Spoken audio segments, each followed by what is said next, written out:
Hi everyone, I'm Clay Cunningham and I'm one of the potters here at the Lanesboro Gallery, and I'm taking you on a quick little studio tour. My Galleria is behind me. It's not very impressive right now, though the pots are definitely adding up now that we are in the Corona quarantine. It is a cool rainy day here in Council Bluffs, Iowa, and I am currently working on my newer line of work, which is my lunar series, which captures the moon in its different phases. And right now I'm going to take you on a quick little view of how that all works.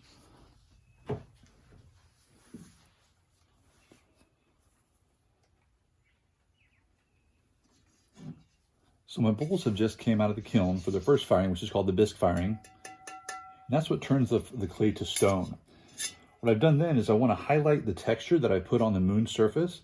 So I've used Amico Under Velvet underglazes. And what I do is I apply that to the moons on there, and that's going to add some color to it. I'm going to come back through with my sponge and I'm going to wipe away some of that color. And what it's going to do is it's going to create some of that texture and highlight that texture that I put on these pieces before I fired them. Now, if I put a lot of pressure on here, my moon is going to be very, very bright and white, but I want to add just a little bit of pressure to it so that I'm actually taking off a very thin layer, and that's going to leave a little extra texture on the moon itself. So it has actually real texture that I put on there using various tools such as pencils, erasers, chopsticks, paintbrushes, and also some implied texture by going back through and adding little bits of color to it to look like a little bit of rough surface on the moon. I'm going to be doing that to quite a few of these pieces. Pretty soon, I'll take you on to the next step.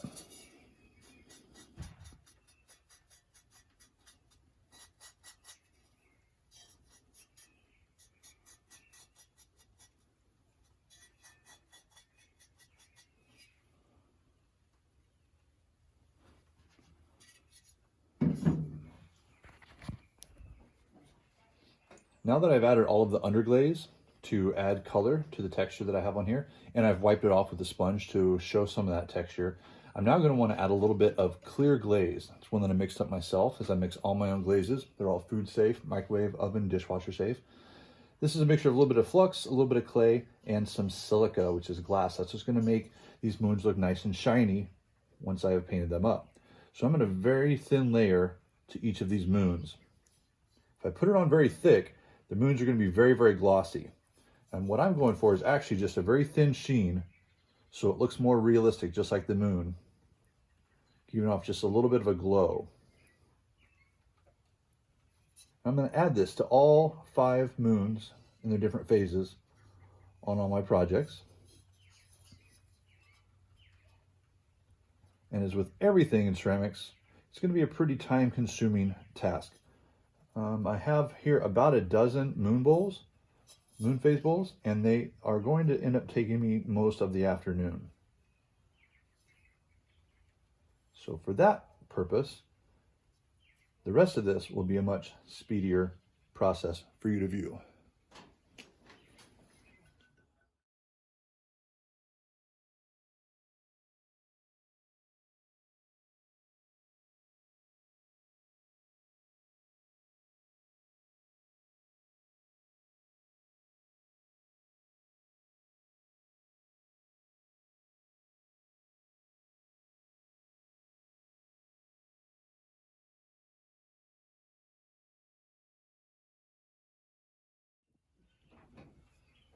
Now that I've painted my clear glaze on all of the moons to make sure that they're nice and shiny, I need to do a wax resist. What that's going to be is I'm going to put a thin layer on each of those moons. What that's going to do is seal them up so that when I dunk these pots in other glazes, that will act as a resist to make sure that the other glazes don't stick to my moons, thus ruining all the texturing and coloring that I've done on them. To do that, I've used a very high-tech material, which is my daughter's elementary school Elmer's glue. Wax resist works great, and you can buy it from a lot of clay suppliers. It has a green tint to it, which does allow you to see it much better. However, regular old Elmer's glue works great as a water separator. So what I'm going to do is put a very thin coat on each of these moons to resist that next layer of glaze. This is the most time-consuming step in the entire process because of a couple reasons. Number one, I want to make sure that I get it along the edges of the moon. So all around the tops and bottoms. Otherwise, glazes that could pool up around those edges are going to pour over the edge of the moon, thus covering it up. Another reason I want to get it in there, and it takes so much time, is because I have to make sure I get it in every crater of the moon. If I don't make sure to burst the little air bubble that's in there and ensure that wax does flow down in, that glue flows down in there, then I will have lots of different color craters on my moon, and that's not what I'm going for. I've thinned my glue down with a little bit of just regular tap water. That's going to allow it to flow a little bit better. I can't really say what the ratio is, most likely 80% glue to 20% water, but you can mess around with your own solution to find out what works best for you. I do want it to flow down in all those craters. However, if I have to gamble between more flow and less flow, I'm going to go with less flow. And the reason for that, having a higher viscosity, is because I want it to not run down the side of my pot. If I go to paint this moon and it drips down and runs down inside my pot, anywhere the glue touches now will not allow any glaze to stick, thus making sure that I have a big bare streak of unglazed pottery in the middle of my moon phase bowl that is going to stick out like a sore thumb. And though some novices or some people who are not quite familiar with the glazing technique are surely to say, oh, I really like that little streak there. How did you get that? That's the most creative part of the pot. Myself and anyone else who knows a little bit about pottery is going to be very unhappy with it and know that it's a flaw, and I do not sell pots with flaws.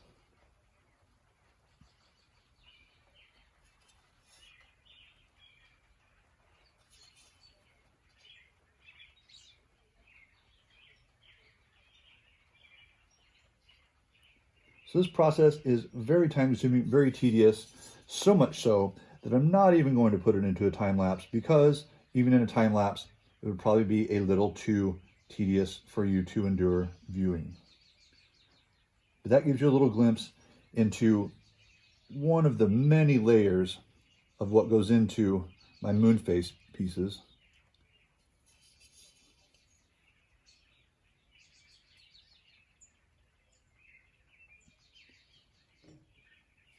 But like all of my work, the reason I do them is not because how quick or efficient or speedy I can get them out, but it's because I absolutely love doing them, and I'm going to do them regardless of how long it takes, just like all artists.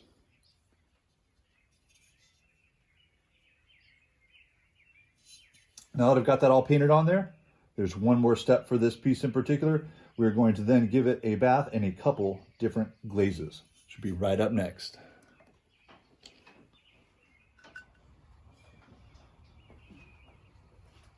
Now that I have added the wax resist in the form of cheap elementary school glue, what I'm going to do now is I'm going to add the glaze to the pot. So again, I've added the wax resist, or the Elmer's glue, to the moons. That's going to resist the glaze when it comes off. So what I'm going to do right now is a normal glazing technique called dipping and pouring. So what I'm going to do first is I'm going to pour the glaze onto the inside of the pot. With this, I'm going to use a semi-matte black. Pouring that on the inside, making sure it coats everywhere. Notice that it will at first coat the moons.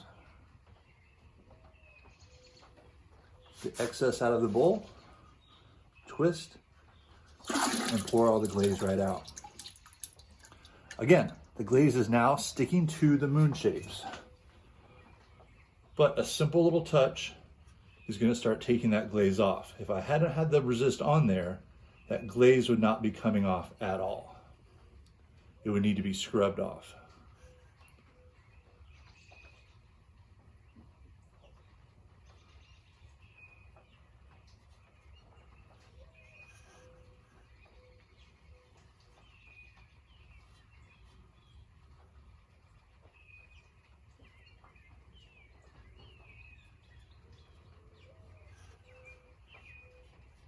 Now, as I'm doing this, you'll notice that some of the black glaze sticks down in the craters.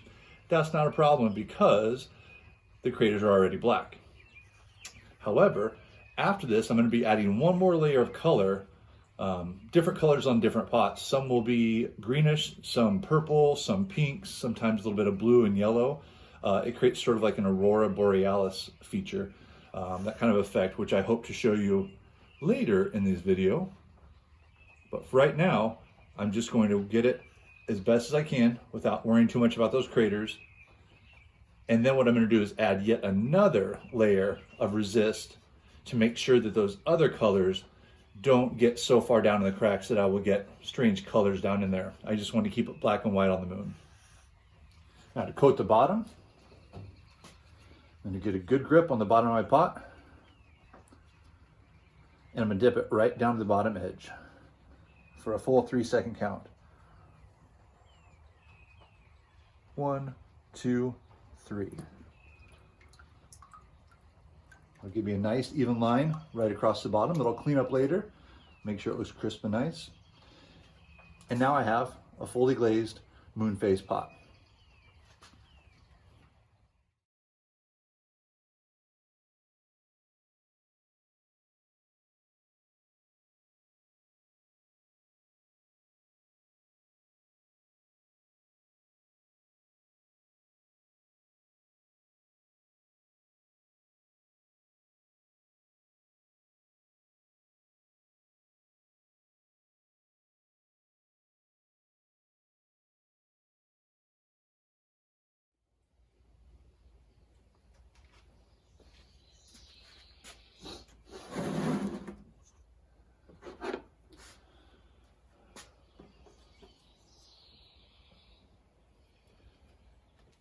Okay guys, welcome back. Now that all my glaze has dried on my first application, what I'm going to want to do is on some of my bowls where I have intentionally thrown a bit of a spiral curve down at the bottom, I'm going to want to take some of that glaze away.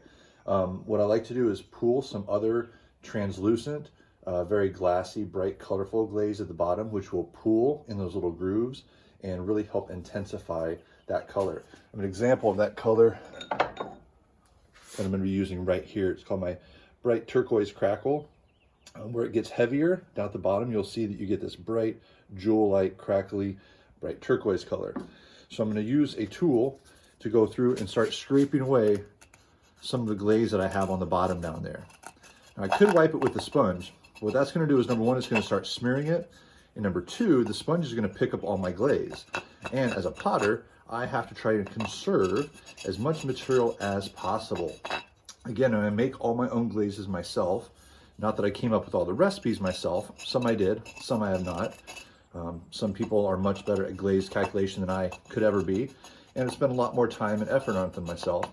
And luckily, this world we live in now, a lot of potters do tend to trade information and give information much more freely than they used to. A lot of potters used to have trade secrets, and though some of us still do, and sometimes you might get a recipe that's not exactly 100% the truth, maybe some little secrets left out, because after all, people did do all the legwork.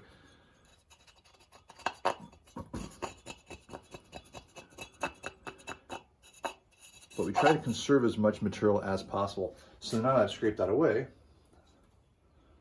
saved a little bit of extra material, and now I'm going to go in with a wet sponge, and I'm just going to wipe away some of that material.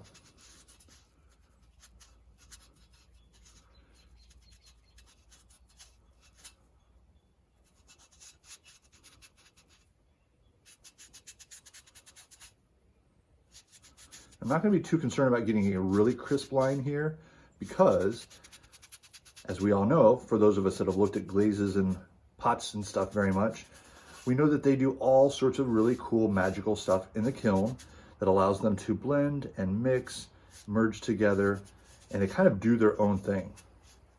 Pottery is this wonderful art form where the artist has a certain amount of control, but also alchemy and nature and fire and the elements of the earth all come together to do their own magical stuff. So for right now, I'm not going to worry about it too much because I want the kiln to do the magic too. More coming up soon.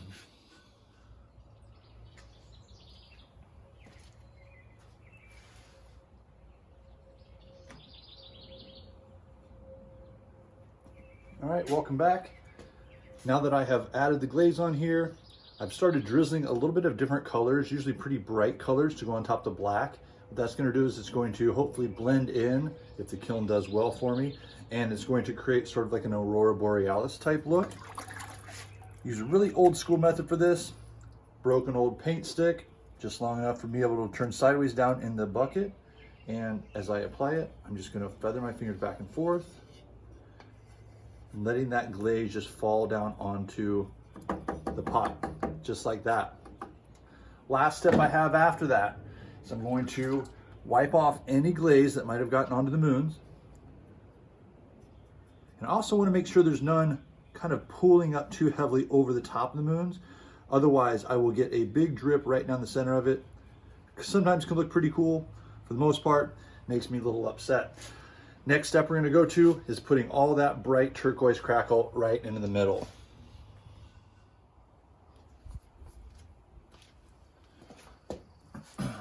Hi everyone, we're back with the last step of glazing my lunar phase bowls. I've added all the glazed decoration except for right down in the middle on some of these bowls where I want to get that spiral to be bright and luscious. I'm going to be using a glaze that ends up turning out just like this, if I'm lucky. It's going to pool down in those little grooves a little bit darker to really show that bright intensity of that color. If you can see right down there on the very bottom, it's going to get very intense crackle, turquoise, really glassy and beautiful. And I might even add a few little flecks on top that are almost imperceptible. Not going to be able to see much at all, but they're going to add just a slight little layer of depth, almost like very faint stars in the sky. So to do that, I've got my turquoise crackle glaze all mixed up.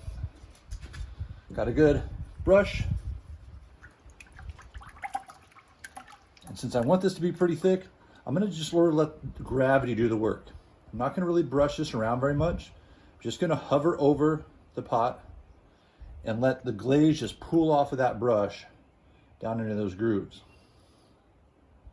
I want to make sure I get it anywhere that I've taken the glaze off already. If there's no glaze there, most likely the glaze will run and pool down into there a little bit, but I want to make sure to at least get it pretty much everywhere it's going to be seen.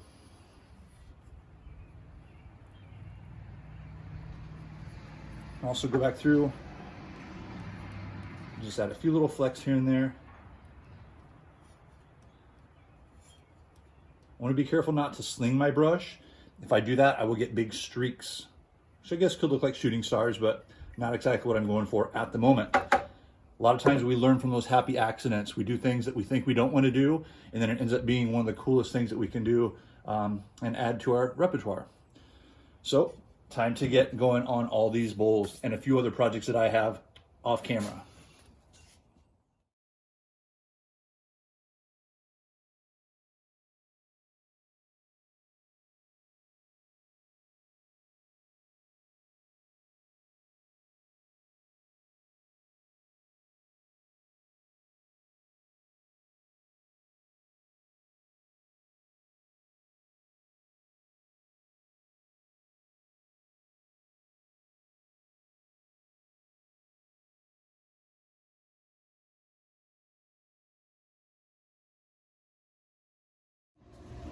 Now that all the pots have been glazed up, they're going into the kiln. Loaded them up yesterday. They still have about 420 degrees to go. We're gonna be approaching close to 2200 degrees. Indicator on the side there. We fire up to about 2200 degrees, which is around cone 6. If you peek inside the kiln there, you can see that even though we still have a few hundred degrees left to go, it's approaching a bright, glowing red-ish orange hot.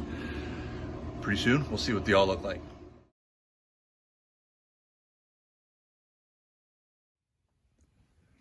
And here we are at the final step where we unload the kiln. This is sort of like Christmas morning where we get to see all of the good stuff. And unfortunately, Christmas morning, sometimes that Christmas morning is really great and plentiful, and other times it is a terrible disappointment. So opening her on up here, it looks like we got some good color, some jewelry, some cute little texture dishes.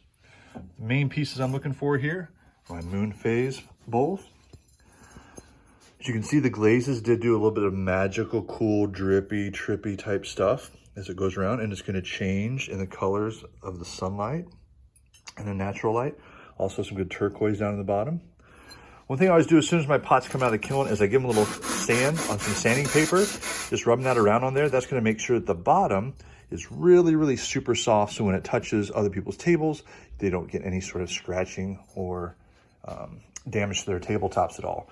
Go through the labyrinth of bicycles here, and coming outside, even though it's not very sunny today, we can see that we got lots of good turquoise, beautiful crackle down in there, lots of little texture. A little bit of yellow, that was unexpected. It's one of the beautiful things about pottery is that you never know exactly how things are going to turn out. You might hope they do, but a lot of times what I find is the spontaneous, the alchemy, letting nature do what it does is what really makes it beautiful. Anyway, guys, I hope you've enjoyed the tutorial and a little bit of glimpse into my studio. Take care.